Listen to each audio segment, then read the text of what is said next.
y'all. Welcome to another Silver Lining Nation episode. And I have Jessica with me today. Hi. Hey, Jessica. And guys, Jessica will have 2 years in November. So Jessica's going to share her experience, strength, and hope with us. So I'm going to turn it over to Jessica. So Jessica, tell us how you got involved in recovery. In recovery, okay. I was one of those people who I would say, like, on the outside, looked like I had my life completely together. I held down a really good job. I had a seemingly successful relationship, friends. I mean, like, had all the boxes checked. But I was literally at a point in my life where emotionally, like, I was suffering. It was a mask is how I refer to it. I was wearing a mask daily. Your insides didn't match your outsides. Exactly. Yes. Yeah, I'm familiar with that one. And it got to a point where I thought that I use this word and then I laugh when I use it, functioning, right? And I think we all want to be a functional alcoholic. Oh yeah, right. But it wasn't until I did get into recovery that I realized that I wasn't functioning. I was surviving. I have no idea, but I had taken, is it okay to say? I guess I'm asking about it. Yeah. I had used some substances and then driven, and I was asleep. So I was under the influence, and only by the grace of God did I not hurt myself or anybody else. And it was less than a mile away from my house, but I had fallen asleep behind the wheel. Oh, wow. So I woke up in a hospital room like 6 hours later. And again, it was like just a series of, like, God things. The police officers who probably should have arrested me did not, and instead released me to my family. And was this the first time that you had driven while ever? Yes, which is so weird. It was a sleeping medication, and I did not normally ever take it. It was like at 10 o'clock in the morning. I mean, nothing about that day was how I done it, would have ever done it. It was just like a series of things. So they released me to my family, and then the surgical center that I worked for had some, like, internal issues that they had to shut down our facility. And again, I was panicking, thinking that's one more thing on my plate, and at the time did not recognize it as a gift. Once I got into recovery and into treatment, I realized that it was the biggest gift in the world. I was being paid to take some time, and I thought, okay, I almost killed myself for somebody else. I don't know what they will be, but there could be legal consequences. I can't even separate what substance and what's anxiety or any other issue, because that's how, like, distorted my perception of reality was. I mean, I was just so stressed that I ended up checking myself into a treatment facility for 30 days. What treatment center did you check into? Greenhouse in Arlington. I had 2 requirements for that treatment facility. One was that it was not... Wait, back up. You had requirements for the treatment center? Yes. Well, okay, because I didn't want to share my plan, my brilliant plan that I came up with in 5 hours in the middle of the night while everybody else was sleeping. But I just... If I was going to do this, I wanted to wake up and have a plan, had already called intake and be ready to go, because I knew that I had a moment. I had a moment where I wasn't going to second guess myself, where I was going to hold on to that. Change your mind. Yep. Okay. So my requirements in searching were that I could smoke, and yes, I did back then. It was really bad for you, don't do it. And the second one is that it was not a treatment facility that pushed any one program. I didn't want any program pushed down. Was this a 12-step program, though? It was not specific to any program. They literally introduced us to multiple different programs. So we had the option to attend 12-step meetings specifically, and everything. It was really more of, like, they just provide resources and education. So you can kind of choose which path you're going to go down. So it was interesting because I stayed away from 12-step while in treatment. Is that something you intentionally decided to do? Yes. That was one of the requirements after you went to treatment, that it would not have to be, that was one of the things on the list that you didn't want the treatment center to be, which Correct. would be a 12-step program. Correct. Can I ask, why were you so against 12-step program? I'm curious. No, I know yeah. everybody else probably curious what that one is. So 2 reasons. One, my bachelor's degrees are in biology and psychology, and Okay. I did a lot of research and work with some local treatment facilities in Denton, and I think sometimes it can be facility specific, but Okay. the groups that I was working with, I was not seeing good results. And again, I think this is Okay. interesting. So I had that, and then I also had personal experience with family members who were constantly relapsing. Okay. So I had that this, were in 12-step that were in programs? 12-step programs. Okay. So I feel Okay. like I had a very distorted perspective. Uh-huh. Where I thought I knew about them, Uh-huh. and then really what I was seeing were some pretty... Those individuals, that's their program, wasn't your program. Correct. Yes. Correct. Now being in 12-step programs, I Uh-huh. think a huge element that was missing is I was either not yet using substances Uh-huh.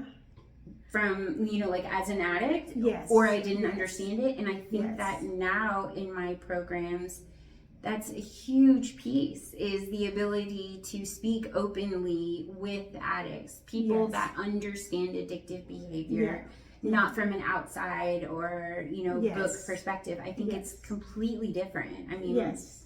totally different lens now. Yeah. So do you also, you mentioned the pills. Do you also have alcohol? Yes. So here, again, as I got sober, or in sobriety, I would say, I started to realize patterns. I was, what I always refer to is bad when I was younger. I mean, I was mischievous. I got in trouble. I mean, we one of the bad kids. Yes, I mean, we drank and we used drugs early. It was normal. I mean, elementary school up. So back then, I never thought that I had a problem with substances. I would have never recognized it as such. I recognize now, saying that it's okay for a 9, 10, 11, 12-year-old to have ever engaged in substances the way we were, to normalize it. That's not typical, right? Yes. But I did not start drinking alcoholically until like that last year before. So I got kind of a mixed response from close friends and family members, because they're kind of like, wait a second, like I'm always the designated driver. I'm not the, I'm not the one who normally got in trouble. Yes. I think for females, it's sometimes we start later in life, and once it attached to us so quickly until we don't believe that I can't be an alcoholic. I haven't been drinking that long, right? So I think the misconception is that when it comes to females, 100%, because it happens like that, right? Yes, yeah. And that's why we are so confused. Or we can go through weeks and not drink. Right. So I can possibly be an alcoholic because I don't drink every day. Right. Is that your experience? I 100% did that. 100%. In fact, I prided myself in the fact that I could go months and only drink at special events. The problem was at those special events, it was, not good. It was not pretty. You bring it on. Oh yeah. And that's, to know me now, that's my personality too. Yes. Like it's always 0 or 100. I'm either in it. Never in the middle. No. I'm on this end, over here. Right. I can't ever be centered. No, there's no moderation for me. There's no, well, I'm going to be good this time. I mean, like if I'm allowed to play, which is what I would, you've been great for 3 months, so here you can have a little fun. Now I got to make up. Fun would be a mess. I got to reward myself. Yes, yeah.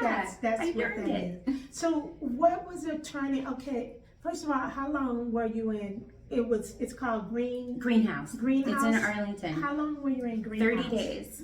I did not have insurance. So it was financially, it was a big deal for me to be able to get the money together. Okay. But again, I tried not to overthink it. I made this decision, packed, and was there within 5 hours. Okay. So it just so happens it was also the old Neiman Marcus spa. Oh. And Oprah had stayed there. So, I was like, if Oprah can stay there, I can go. So did they do an intervention on you? Or no. What, you just decided? And I wanted to have a plan when my family woke up. Okay. So I was kind of like, and that's what I mean. And that's, we joke about that, but my family that loves me are kind of like, there you are, 0 or 100. I mean, here I've been denying that I have any issue, and now I want to, essentially check myself in for 30 days. Yeah. So, and I have never felt more relief than when I walked into those doors. Like I was scared the entire car ride. I mean, just like absolutely terrified. Walked through the doors, and it was just, I was like, I can breathe. For 1 second, I can breathe. Yes. So the requirements, so they didn't require you to attend meetings. No. So how was it? What was the literature that you guys had that you used? All over the place. So they did borrow different materials from different 12-step programs. So they did kind of introduce us, but I mean, certain prayers or phrases or things that you commonly hear in meetings wasn't exposed to.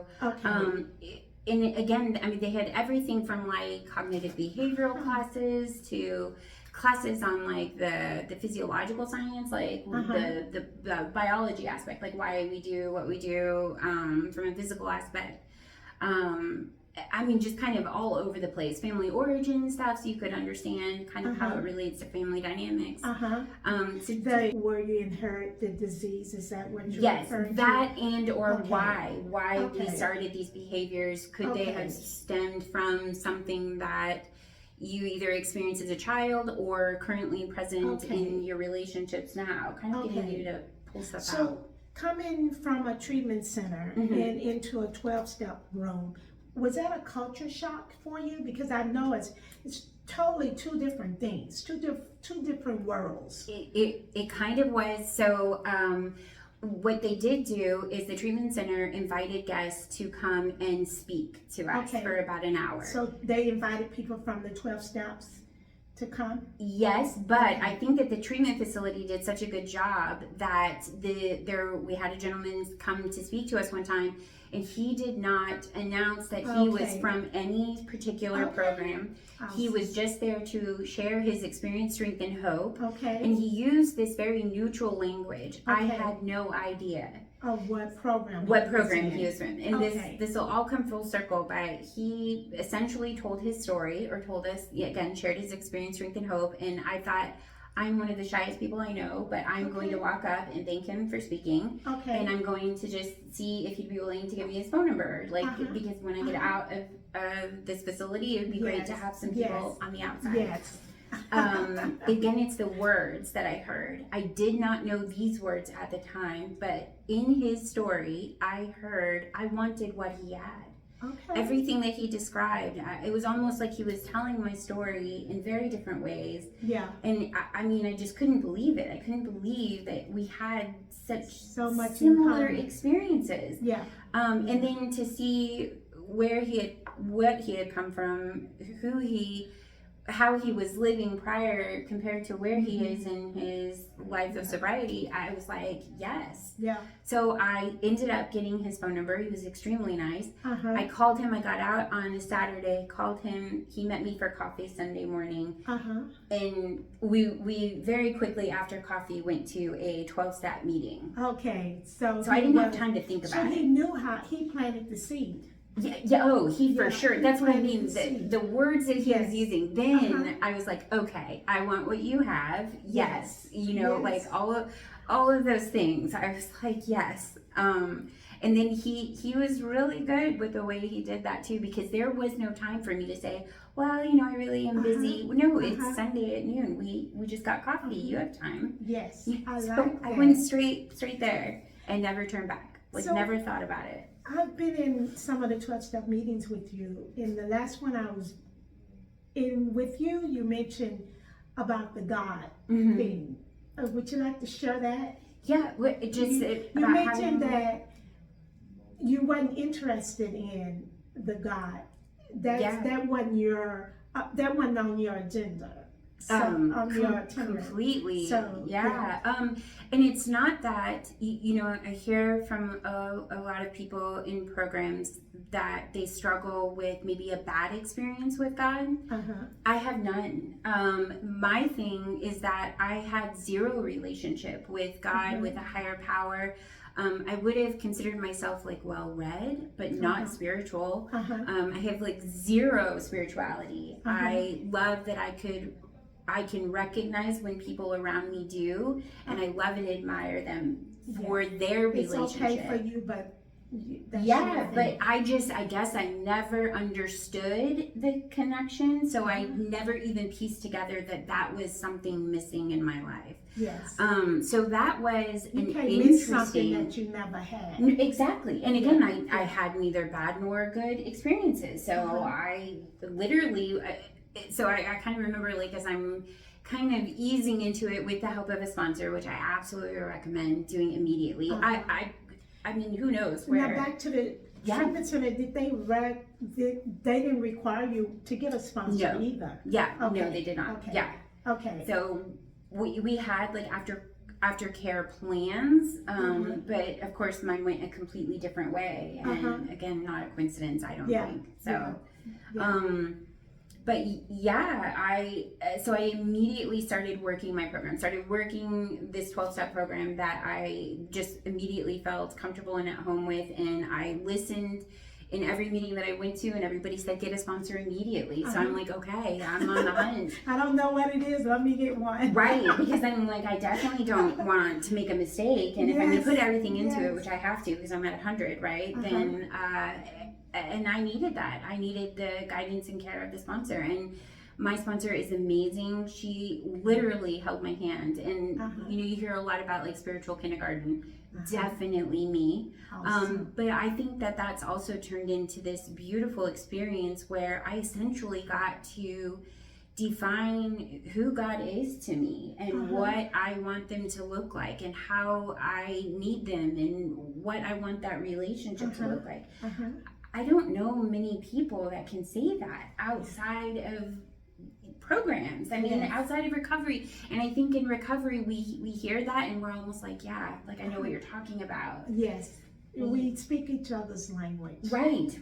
And it's been so neat to, I feel like my sobriety was like the physical part, like from substance was like this much of it. I had no idea that my recovery was really going to be recovery for life, like a program for life, not for So you thought you would go to treatment and they would give you these lessons, life lessons, and you would learn, and then you would be on your way. Sure. Yeah. I would just, transition right back into my regular life and get right back to work. And not the case at all. Pleasantly surprised. Like, again, a gift. I recognize all of this as a gift now. It was a gift when that individual came to the treatment center to speak. Oh, yeah. And for him not to say what program he was in. Right. That got your curiosity. It absolutely did. I mean, he for sure handed me a seat directly. And there were a lot of people in that room that day. So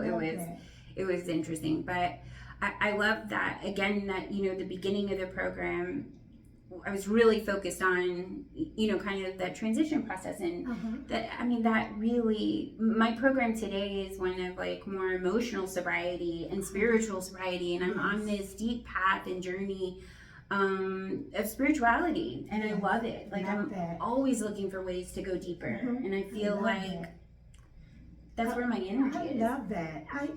I was talking to an individual and they were saying about their spirituality, and I love meeting with people and discussing spirituality with them because it gives me a different view of what spirituality means to someone else other than mine. Right. Does that make sense? No, I love it. I love it too. It's because sometimes it opens up my mind to see what it is that you're envisioning for your spirituality. Right.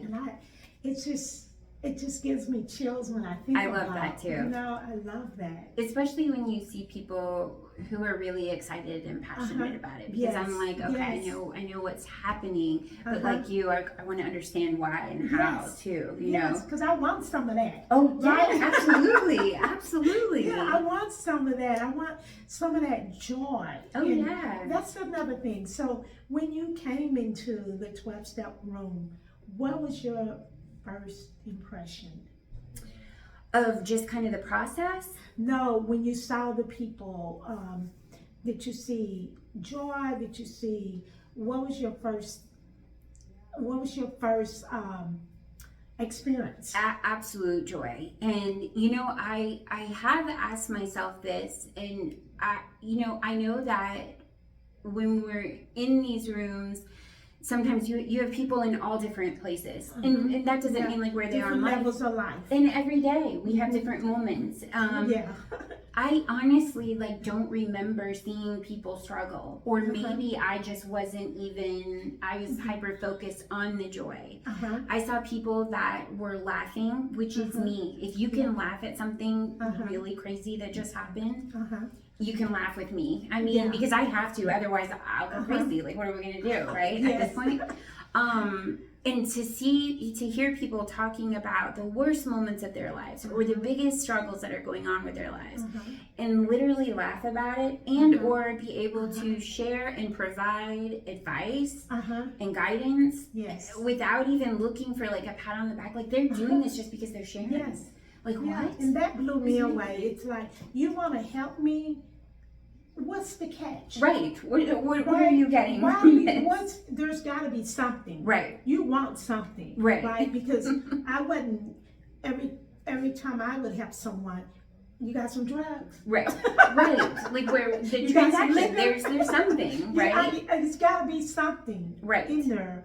I'm not just doing it free will. Yes. But now I do. And now I am not suspicious of the people in the 12-step room when they reach out that hand to help me. Right. Because I know. Yes. You know, it is free. Yes. And they just want the best for me. Right. And I love that. Well, and it keeps us sober. And that's something you have to learn. Like I had to learn it. Okay, but now it all makes sense. And it's like when they say more will be revealed, it always is. You know, because then I realized when I got my first sponsee, then I was like, oh my gosh, this is it. Watching that light turn on for somebody else. It felt just as good. Like I remember the feeling that they're feeling. I remember smiling for the first time. I remember laughing, you know. So yeah, I loved it. I never looked back. I never second guessed what I was doing, which is why I think it's hilarious that I had those two requirements. Because I probably missed out. I've never heard that one. That's what I wanted to. No. Wait, what did you say? I know. I'm like, I know it's weird, but it was.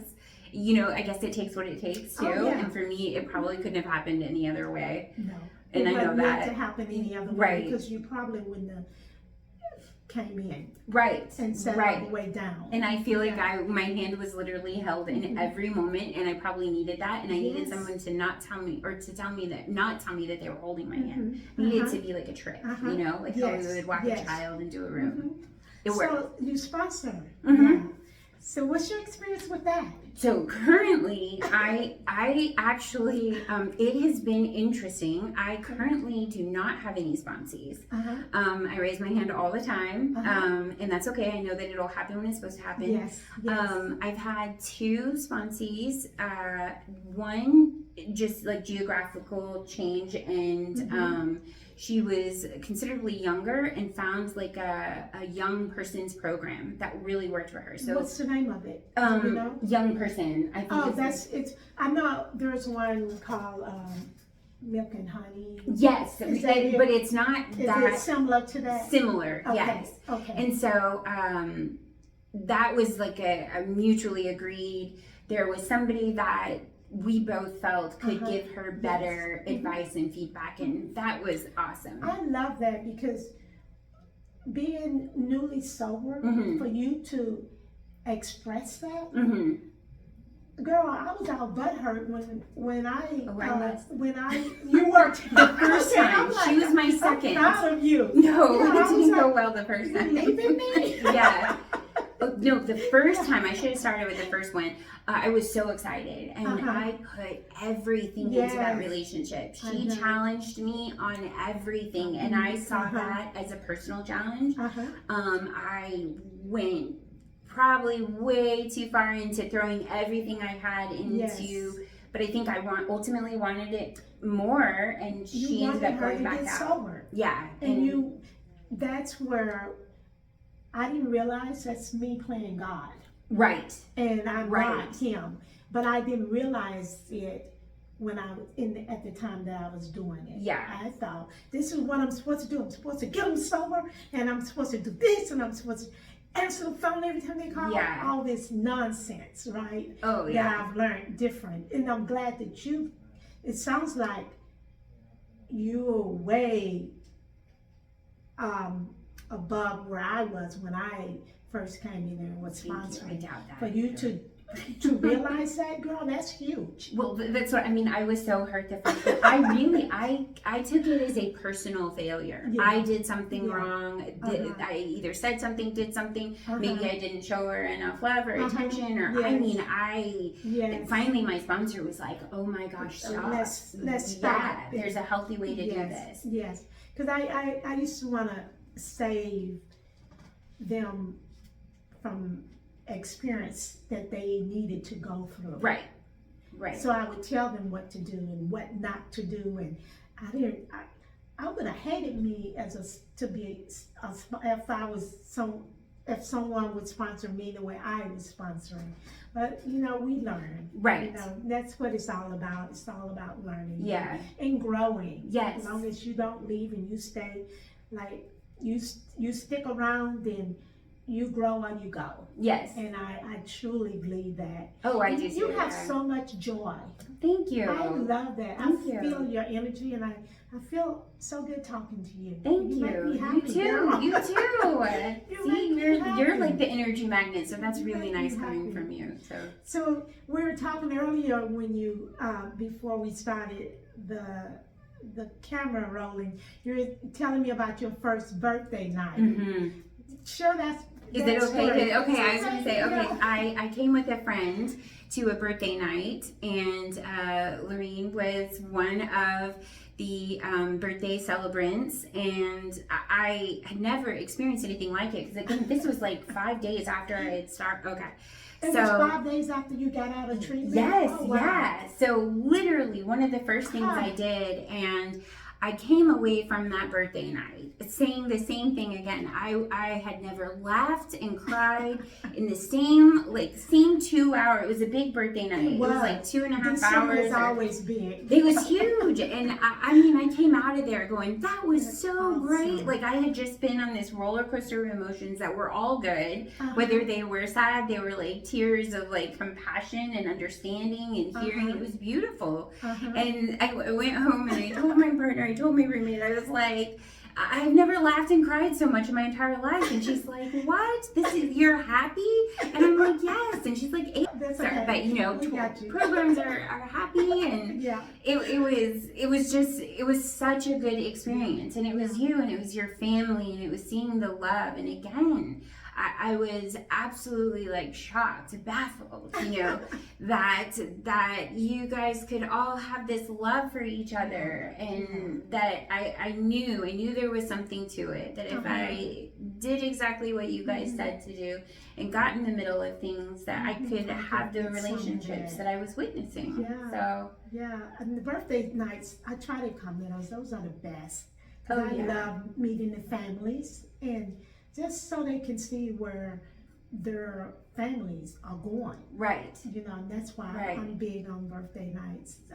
Well, you made it fun. Your whole family my did. boys made it Oh, fun. they made it hilarious. They were They're hilarious. Yeah. I took them through a lot, girl, and I'm really blessed to have them back. Speaking of families, how's your relationship now with your family now that you're sober? Now that I am sober, I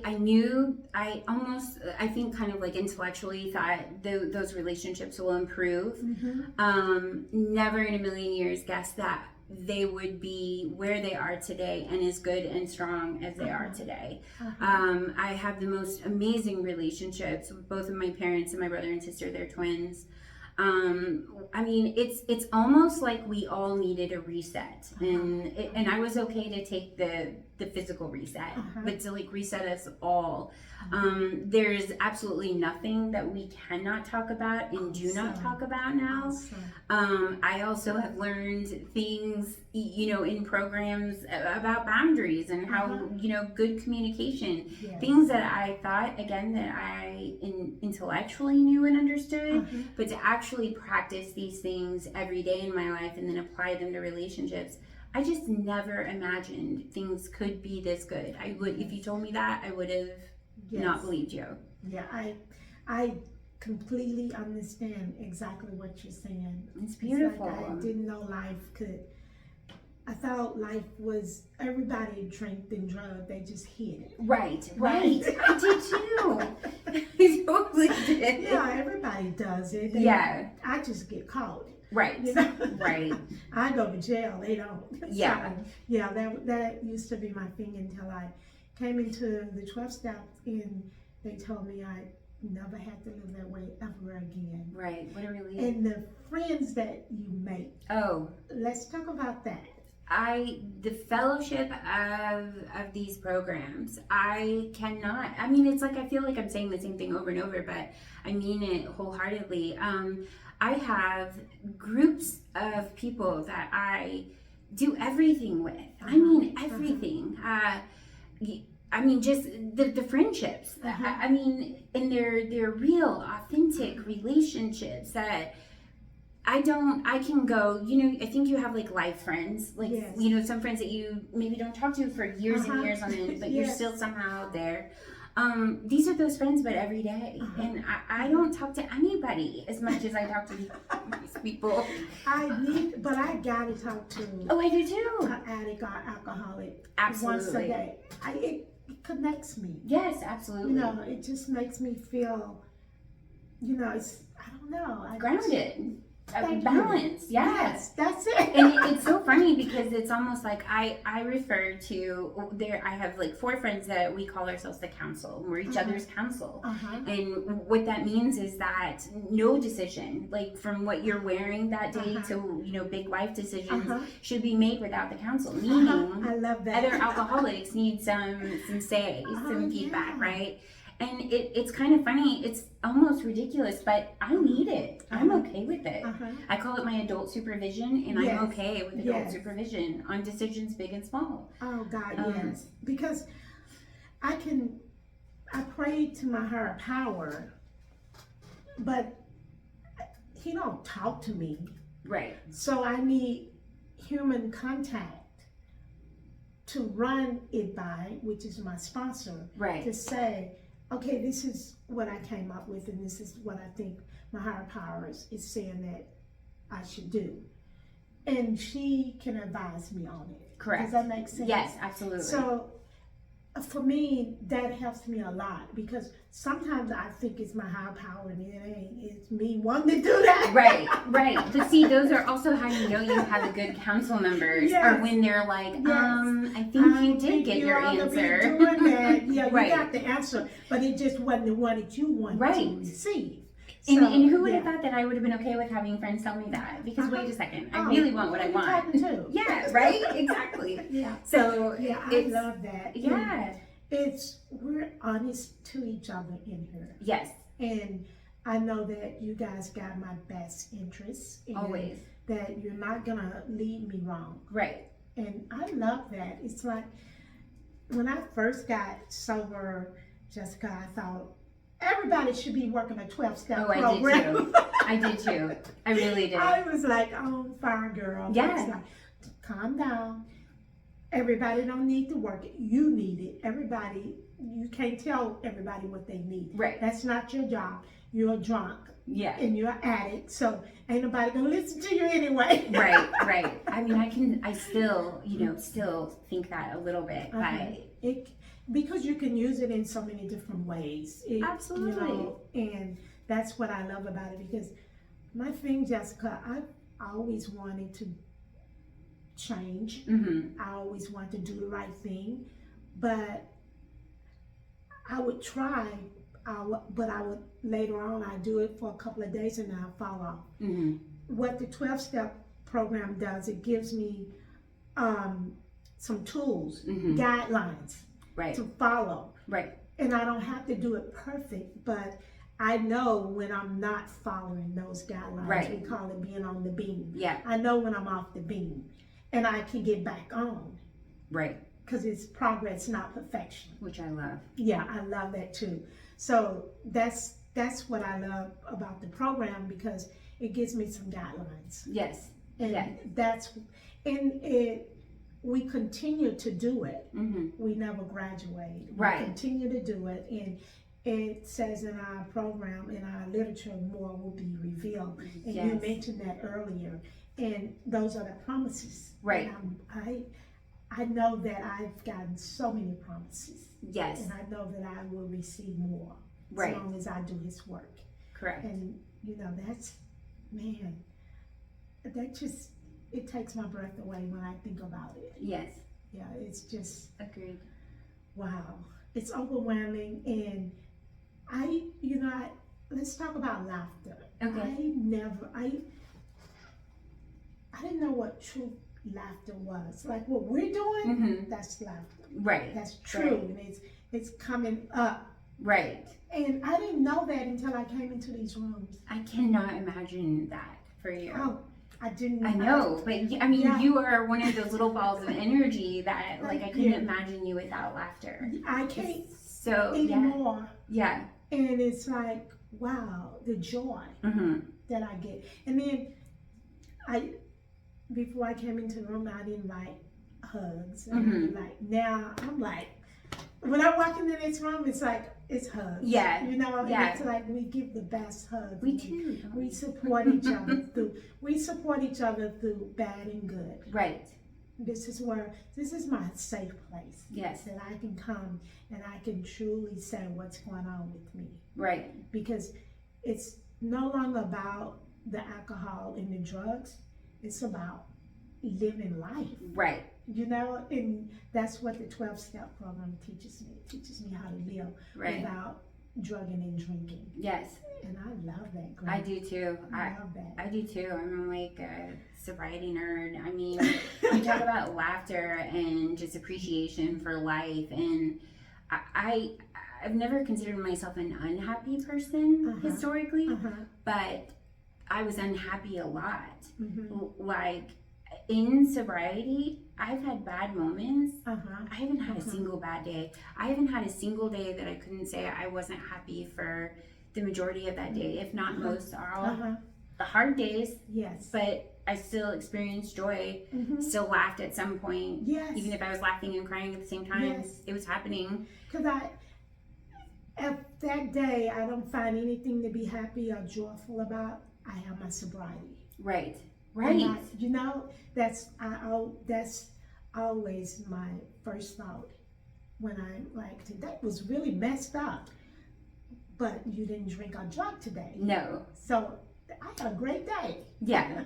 And I get to do it over again. Right. Tomorrow. And I get to make it a better day. Right. Yeah. Well, we're going to wrap it up, girl. Okay. And thank you so much for being on Silver Lining. Thank you so much for having me. Oh my God. I love your energy and I love our chat. So guys, we're going to wrap it up.